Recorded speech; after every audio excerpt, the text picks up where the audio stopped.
بەڵێ بەردەوامین هەڵبەتە چاوەڕێی گفتوگۆکانمان دەست پێ دەکەین باز لە هەوڵەکان بۆ بە فەرمیناساندنی هەندێک لە زانکۆکانی هەرێمی کوردستان دەکەین و لەم کاتەدا بە دیاریکراوی پشکی کورد لە دامەزراندنی خاوەن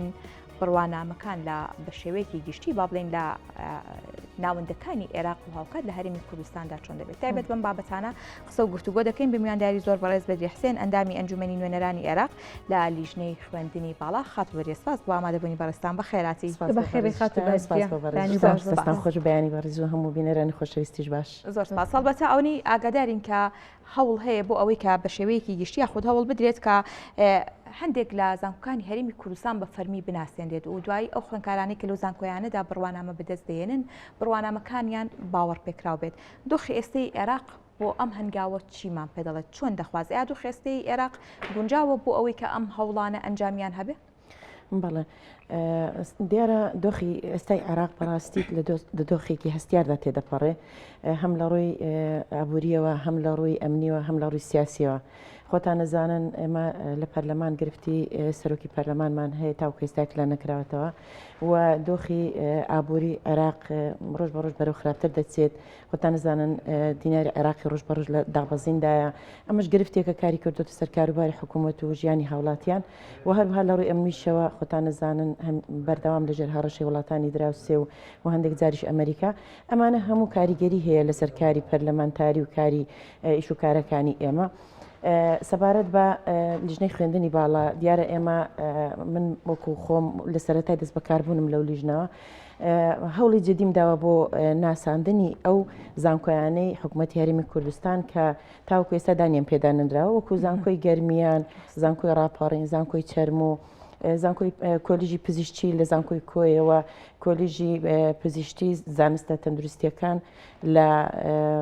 زانکۆی هەولێر ئەمانە ساڵانە خوێندکار زۆر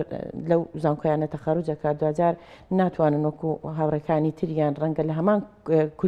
جامیعە لەبەرەوەی جامیعەکە ناسراوە کولیەکە نەناسراوە ناتوان وەکو هاوڕەکانیان دا بمەزرێن یاخود لە دەرفەتی بەردەوامبوونیان لە خوێندنی نەبوون من ماستەر و دکتۆرە ناتوانن ئەو مافە بەدەست بێنن بۆیە ئێمە خۆمان بەبەر پرسیار زانیوە لە بەرامبەر ئەو پرسە بە پرسێکی گرنگ و گرنگی زانین خاستانە بۆ خوێندکارانی هەرێمی کوردستان زانکۆی گەرمیانمان هەیە ئێمە زانکۆی گەرمیان لە 2012ەوە دامەزراوە و تاوەکو ئێستا ئەو زانکۆیە ڕۆژ بە ڕۆژ کێشە و گرفتی زیاتری دەهێنرێتە پێش و ئێمە بەردەوام لەگەڵ سەرۆکی زانکۆش لە کۆنتاکتین کە چی بکرێت چی بکەین چی بە ئێمە ئەکرێت ئەوان وەکو مەرجە یاساییەکانی خۆیان هەموو تاوا کردە بەڵام ئێمە دوو کولیەمان لە خانەقین هەیە ئەو دوو کولیە دەچێتە چوارچێوەی مادەی 140 هەرچەندە هەوڵمان داوە بۆی ئەو زەویەکە لە ڕێگەی پارێزگای دیالەوە چارەسەری بۆ بدۆزینەوە گرفتەکانمان تاڕادەیەک چارەسەر کردووە لە وەزارەتی خوێندنی باڵا تاوکو ئێستا بیان و ئەگرن تاوکو ئێستا بە هەڵپە سێردراوی ماوەتەوە خۆی دەبووە لە مانگی 12 ئەتەرافی پێ بکرێ بەڵام من لە دوای مانگی 12 بەردەوام بە دواداچوونی بۆ ئەەکەم هەر جارە و قسەیەک ئەکەن من پێم وایە بۆتیان چییە؟ من پێم وایە زانکۆی گەرمیان وەکو کێشەیەکی سیاسی لێ هاتووە زیاتر پەیوەندی هەیە بەو دۆخە سیاسیە و بەو وەزارەتی خوێندنی باڵای حکوومەتی هەرێمی کوردستانیش چەند زانکۆیەکی تر هەیە کە عێراقن بەڵام ئەو زانکۆیانە ئەهلینە کە ئەترافیان پێناکە لەبەرەوەی ملاحەزەی خۆیان هەیە لەسەر ئەو زانکۆیانە و لە دەستگای نەزاحش ئەو زانکۆیانە کێشەیان هەیە بۆیە ئێمە هاتوین لێرە چونکە زانکۆکانی ئەوان ئەهلینە ئێمە حکومیە خۆتان نەزانن زانکۆ حکومیەکان هەر خەڵکی منداڵی هەژار و خەڵکی ئاسایی لەو زانکۆیانە ئەخوێنێ زانکۆی ڕاپەڕینمان هەیە دیارە من 2 ساڵ لەمەوبەر دانپێدادانی 2 ساڵم بۆ وەرگرت طبعاً بە شێوەیەکی کاتیە لەبەرەوەی بۆ جۆرێک کە ئەتەرافەکەیان پێکرد تا مەرجە یاساییەکانی خۆی تەواوەکە اینجا ئەبێتە ئەتەرافی هەمیشەی دانپێدادانی هەمیشەی ئێمە بەردەوام لە هەوڵداینە بۆی ئەو زانکۆیە لە خلالی ئەو 2 ساڵە چونکە 83 کۆتایی بە دانپێدادانەکەی دێ بۆ ئەوی بتوانین مەرجە یاساییەکانی خۆی تەواوکە ئەو مەرجە یاساییانەی کە لە ستانداردی زانکۆکانی تری عێراقن وەزارەتی خوێندنی خوێندنی باڵا پێی وایە زانکۆی ڕاپەڕین بینایەکانی وەکو پێویست سەلامەتی تێدا نییە و هەروەها کێشەی مامۆستای هەیە و هەروەها کێشەی مختبەراتی هەیە ئێمە بەردەوام بەدۆداچوونی بۆ ئەەکەین بەڵام تاوکو ئێستاش وەزارەت خوێندنی باڵا لە کۆبوونەیە کە ئێمە میوانداریمان کردبوون پێمانەڵێ ئەڵێ مەرجەیەسانەکانی خۆی تەواو نەکردووە زانکۆی چەرمومان هەیە زانکۆی چەرموو دیارە لە مانجی نۆ دەبووە لێژنێک پێک بهێنرێت بۆ ئەو زانکۆیە کە سەردانی زانکۆکە بک بۆی بەدۆداچوون بکە بزانێت چیان کردووە مەرجەیەساییان جی تاو کردو چیان ماوە ئەو لێژنەیە دەستی پێ ئەەکەن 2002 هەفتە پێشستا ئێمە لەگەڵ لایەنە پێندارەکانی وەزارەت بریکاری وەزیر و بەڕێوەبەرە گشتیەکان کە پەیوەندیان بەو کارەوە هەیە لەگەڵیان کۆبوونی بانگمان کردنە پەرلەمان ئەوان پێیان وایە باشە لێژنەکانی تر لەبەر هەندێک زروف بۆ ئەوانە مختص نەبوون بەو کارە بۆی بچن بۆ ئەو زانکۆیە لێ بڕیارماندا کە لێژنەیەکی تر پێک بهێنین بەڵام دیسان ئەو لێژنێژ وەکو زانکۆی چەرم پێندیان بەمنەوە کردو ئەو لێژنێژ هەم دیسان هەڵۆشێنراوەتەوە واتە کێشەکان ڕەبتی بەو دۆخەوە هەیە من پێم وایە لە هەر هاتنە پێشی هەر دۆخێکی نائاسایی لە عێراق بە نمونە ئێمە لە چەند ڕۆژی ڕابردوو کۆبوونەیەکرا لەسەر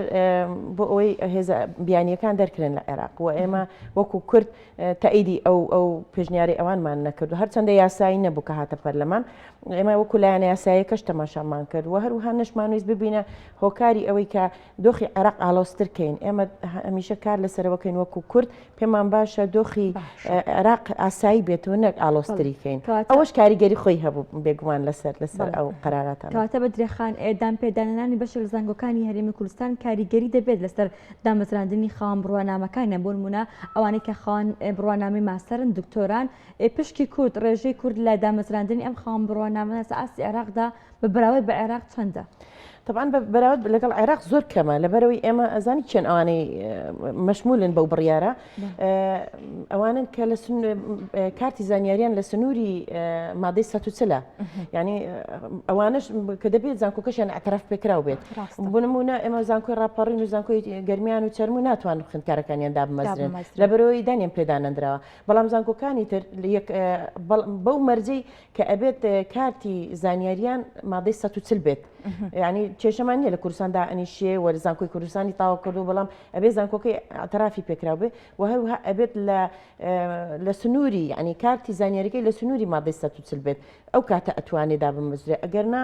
ئێمە هەوڵشمانداوە بۆ خوێندکارانی ناوەی هەرێمی کوردستان بەڵام خۆتان نزانەوە پەیوەندی بە بودجەوە هەیە یعنی وەزیری دارایی ئمە لە کۆبوونەوەی کە بانگشتمان کردوون لەگەڵ سەرۆکی ئەنجومەنی ڕاژە و لەگەڵ وەزیری خوێندنی باڵا ئەڵێ ئێوە بودجەی خۆتان هەیە و لەسەر بودجەی خۆتان خەڵکی خۆتان دابمەزرێنن ئەو بڕاوەتەوە لەلایەن بەڵام ئەوانی کە لە کوردستاندا ئەنیشن و هەروەها زانکۆی کوردستانیان تەواو کردووە بەڵام کارتی زانیاریان مادەی لە سنووری مادەی 140 بۆیە نسبەکە ڕێژەکە بەو زۆرە نییە ئەگەر بەراورد بکەین لەگەڵ عێراق لەبەرەوەیان وەسەت و جنوب و هەمووی ئەیانگرێتەوە ئەو بڕیارە و ئەوانش ئەگرێتەوە کە لە مانگی 5 کۆدەکەیان وەرگرتووە یعنی ئەگەر ئەوانەی لە مانگی 8 کۆدیان وەرگرت ئەوانش ناگرێتەوە من بۆ ئەوە تایبەت سەردانی ئەنجومەنی ڕاژەم کردووە کە مەسە چێن ئەوانەی ئەم بڕیارەیان ئەیانگرێتەوە ئەوانە نەکە زانکۆ معتەرەفەکانی دەرەوە عێراقیان تەواو کردبێت و لە کوردستان ئەوانن کە بتاقەی کارتی زانیاریان کە لە سنووری مادەی 140 بێت و هەموو ئەوانش ئەگرێتەوە کە زانکۆکانیان دان پێدانراو بێت چ لە ناو عێراق چ لە دەرەوەی عێراق بۆیە بۆ ڕێژەکە پێم وانە بەو شێوێ بە بەڵام کەم نییە کەواتە بۆ 2000 کەس 3000 کەسە ڕوا چونکە بۆزبەی تریش بە ڕێگاوەیە یعنی بۆی ئەو خوێندکارانە بێ ئومێد نەبن کە ناویان ئێستا ناتوان کۆدیان نییە چکە خۆتان نەزان دەبی دایرەی بەفاتی وەزارەتی خوێندنی باڵا کۆدودا بۆ خوێندکارانە و لە کوردستان ئەو وەزارەتی خوێندنی باڵا ناوەکانە نێری بۆ وەزارەتی خوێندنی باڵای فدرالی لەوێ دایرەی بەفات تەماشاکە بزانە ئەو زانکۆی ناوی هەیە لە دەلیلی زانکۆکانی عێراق ئەوانی کە ناویان نەبوو دەرهێنراون ئەوەی کە ناوی هەیە ئەو خوێندکارانە ئەگرێتەوە بۆیە هیوادارم ئەوانش بێ ئومێد نەبن ئێمە لە هەوڵەکانی خۆمان بەردەوامە بین و ئەوەی کە لە ئێستاشا کۆدی نییە ئەنجومەنی ڕاژە بە ئێمەیان گوتووە دوای ئەم وەجبەیە کە 15 سێ ئەکات لە دوای 15 سێ کە ئەو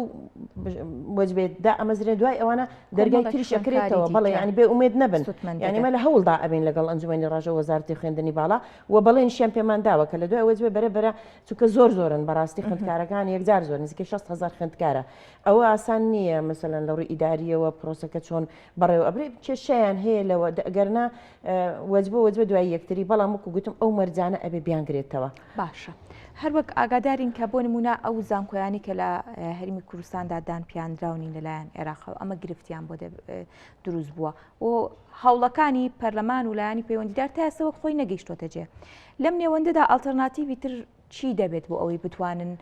کار بۆ بەڕسمی ناساندنی ئەم زانکۆیان بکرێت؟ دیارە من خۆم داوام کردووە کە لیژنەی خوێندنی باڵا لە پەرلەمانی عێراق سەردانی وەزارەتی خوێندنی باڵای هەرێم بکەین. لە هەفتەی داهاتوو ئینشاءالله سەردانیانەکەین و جێگیری یەکەمی لیژنەکەمانیش لەگەڵمان دێ بۆی لە نزیکەوە بزانین و گوێمان لەگەڵ ئەو بەڕێزانە بێت کە لەگەڵیان کۆبینەوە وەکو بەڕێوەبەرگشتیەکان کە تایبەتن بەو کێشانەی کە لە هەرێمی کوردستانیان بێت بۆ دامەزراندنی خوێندکارانیش و هەم بۆ زانکۆ دانپێدانەنراوەکان لەگەڵ جەنابی وەزیر وەکیل وەزیر و هەموو ئەوانەی کە پەیوەندیان بەکارەکەەوە هەیە لەگەڵیانە کۆ ئەبینەوە لە هەفتەی داهاتوو ئیتر بزانین کێشەکە لەکوێ بۆمان دەرەکەوێت لە نێوان هەردووک لایەن ئێمە ئەبێنە ناوەنگیری لەو حاڵەتەدا لە بەغدا بەرگری لە زانکۆکانی هەرێمی کوردستانەکەین بەرگری لەو خوێندکارانە ئەەکەین کە تاوکو ئێستا مافیان وەکو پێنەداون و بەرگری لەو زانکۆیانەشەکەین کە مەرجایاساکانی خۆیان تەواو کردووە بەڵام بەهۆیەکی سیاسی ڕاگیراون. بزانین لە هەفتەی داهاتوو ئێمە لە سەردانیەکەمان ئەگەینە چ نەتیجەیەک. بەردەوام لەلایەن وڵاتانی جیهانەوە زەمانی خوێندن بۆ خوێندکارانی ماستەر و دکتۆرا پێشکەش دەکرد. ئەم هەلا لە عێراقدا هەرێمی کوردستان ئەتوانێت سودمەند بێت یاخود زیاتر خوێندکارە عێراقەکان ئەو هەلان بۆ زیاترە؟ بەڵێ بە تەکیت سودمەند دەبن بە ئێمەیان گوتووە کە هەرێمی کوردستانیش ئەتوانی خوێندکارەکانی خۆیان بنێر سودمەندیشە بن. بەڵێ دۆخی ئێستای عێراق چۆنە بۆ لەگەڵ ئەوەی کە ئێوە ئەندامی خوێندنی باڵام بەڵام لەگەڵ ئەوە دۆخی ئێستای عێراق چیمان پێڵێت؟ دۆخی ئێستای عێراق وەکو باسم کرد لە هینێکی هەستیارە ڕوا لەبەرەوە دۆخێکی زۆر هەستیارە خۆی وەکو باسم کرد سەرۆکی پەرلەمان لادراوە ئەوانش لایەنێکی سیاسی گرنگ و کاریگەرن لە گۆڕەپانی سیاسی عێراقدا و هەروەها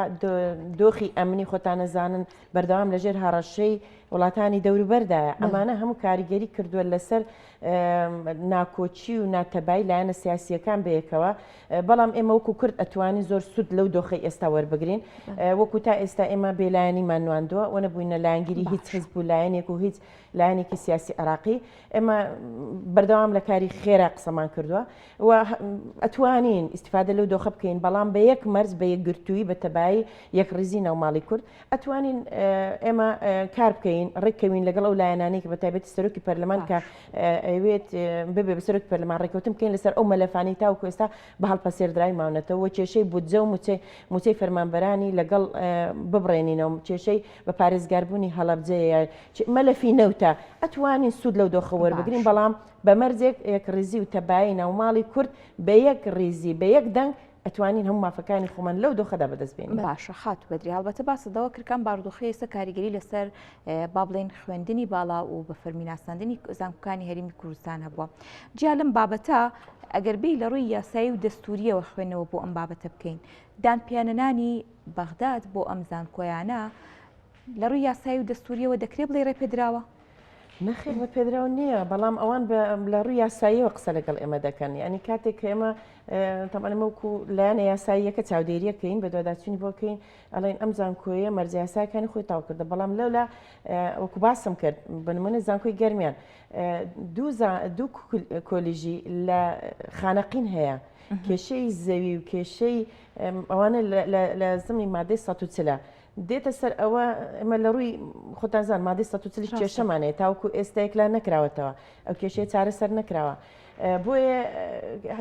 خۆیان زیرەکن بەڕاستی دەتوانن لە ڕووی قانونیەوە لە ڕووی یاساییەوە بیانوەکان بدۆزنەوە بۆ ئەوی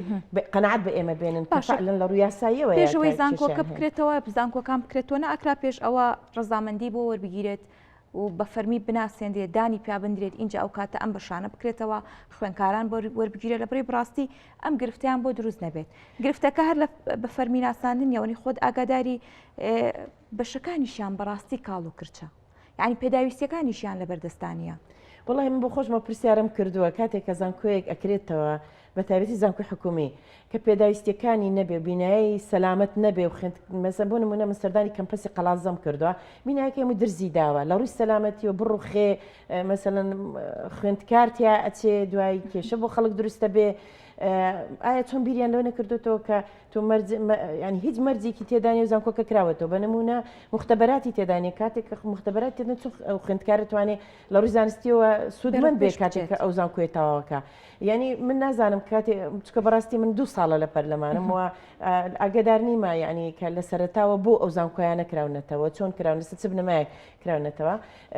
بەڕاستی بۆ ئێمەش زۆر زەحمەتە ڕۆژانە سەدان خوێندکار پەیوەندیمان پێوە دەکات یعنی بەڕاستی ماندوینە لەگەڵ ئەو خەفەت خواردنەی لەگەڵیان کاتێک کە کێشەکە تەگەینە لە تۆ هەوڵە دەی و نەتیجەی نییە و دەسەڵاتت نییە من ڕۆژانە سەدان خوێندکاری گەرمیانە ڕاپەڕینە چرمە نامە ئەنێرن پێنی پێوە ئەەکەن مامۆستای جامیعەکەی ئێمە چی زانکۆکەی ئێمە بەرەو کوێ ئەڕوا بەڵام بەڕاستی من قەت نەمویستووە یعنی بێ ئەمەلیان کەم و نەمویستەوە و لە هەوڵیشدا ئەبن ئینشاءالله تازە هاتووە زانکۆکە کراوەتەوە یعنی بەڕاستی من ئەوەندەی ئاگادارم چەندین وەجبە تەخەڕوجی کردو لەو زانکۆیە و دانیشتۆ لە ماڵەوە یعنی زۆر زەحمەتە تۆ 18 ساڵە خوێنی 20 ساڵە خوێنی 2010 لە ماڵەوە دانیشتۆ لە هیچ شوێنێکی وەریان ناگرن کێشەکە ئەوەیە و ناشتوانن تەقدیمی دراساتی ئۆلیا بکەن ماستەر و دکتۆرا لەبەرەوە وەی کێشەی ئەوەشیان هەیە کە بڕۆن لە دەروی عێراقیش بخوێنن من خوێندکار هەیەڵێ مەسرفم کرد و ڕۆیشتومە کاتە ڕۆشتومە لەوێ عملاتەکەم تەواوکەم پێمەڵێن زانکۆکەی تو ناسراو نییە لەسەر ئاستی عێراق ئێمە ناتوانین تۆ وەربگرین ئەوانە گرفتن لەبەرەوەی خوێندکار کە تەخەڕوجەکە حەزەکە دابمەزرێ و حەقیقی خۆیەتی ئیش بدۆزێتەوە ئیشی دەستکەوێت کاتێ شەهادەکەی هیچ ینی بەڕاستی بێ ئەمە لە بێل گرفتی بۆ دروستەکە باشە دەکرێت بڵێ وەکو باست کرد تازە دۆخەکە هاتووەتە پێشێ هەوڵەکان ئومێد بەخشە بن بۆ داهاتوو چارەنووسی خوێنکاران لەبەری بەشێک لە خوێنکاران ئەوەی دوور و نزیک ئاگادارین لە قۆناغێک و دوو واز دەهێنن دەڵێن کە تەواویش بکەین دوای 10 ساڵی دیکە چارەنووسمان دیارنی و دوای 10 ساڵی دیکە ئێمە خوێندنەکەمان بەهەدەر دەڕوات بۆم خوێنکارانی کە بەردەوا من کۆڵ نادەن هیچ ئومێدێکی ئەم گرفتە بە یەکجاری چارەسەر بکرێت من بەڕاستی زۆر لە هەوڵدامە بۆ چارەسەرکردنی کێشە ینی هەر بەجددی چونکە ڕۆژانە کە گوێم لە معاناتی و خوێندکارانە ئەبێ لە ناخەوە ئەزیەتم ئەدا من هەر بۆ ئەو مەبەستە سەردانی فەخامەتی سەرۆک کۆماری عێراقیشم کردو بەڕێز دکتۆر لەتیف ئەویش بە دڵێکی فراوانەوە بە پیر داواکاریەکەمانەوە چکەویش پێی وایە کە داوایەکی ڕەوای ئەو خوێندکارانەیە ئەو زانکۆیە و لە هەوڵی تریش داینە هەم لە سەر ئاستی هەوڵی سیاسی هەم لە سەر ئاستی ئەنجومەنی وەزیران لە هەوڵی تریش داینە بەڵام جارێ لەبەرەوەی هێشتا بەرنامەیە یعنی ئیشاءالله کە هەوڵەکانمان ئەنجامێکی هەبهردینەوە لێرە مژدایان پێ ئەدەین و بەردەوامە بین لە پشتیوانیەکانیان بەردەوامە بین لە هەوڵەکانمان بۆ ئەوەی بتوانین